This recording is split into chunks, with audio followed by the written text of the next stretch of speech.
So, Chief, we're talking about the blizzard of '78. Can you just walk me through your day and how your day started out?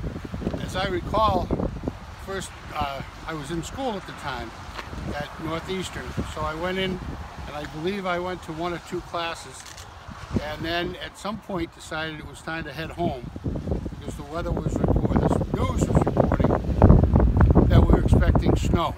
I don't think we anticipated as much snow as we were going to get, but I shot home, came home on the expressway, ended up at the fire station because as a young 20-something-year-old fella, that's where you went when you weren't in college. So we went down and hung around the firehouse waiting for calls to come in, and that was, I think I was there for five days or so.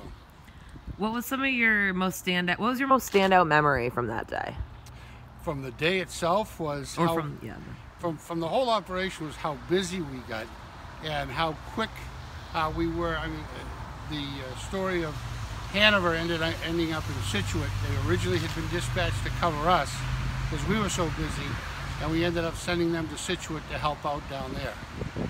I was on dispatch, and that just was something that I'd never seen happen before. I know it happens quite a bit nowadays, but back then it was unheard of. And looking back, how do you remember the storm? Well, I'll tell you, the town came together. People seemed to be more. They were helping each other as best they could. It was one of those situations where, you know, people were in trouble and other people came and did their best to make it easy, not to make it right, but to make it easy. And we had, well, again, I was 20-something years old, and it was fun. I'm sure that the older people, or I should say the adults, didn't find it as much fun as we did, but you know, it was enjoyable, and we helped a lot of people.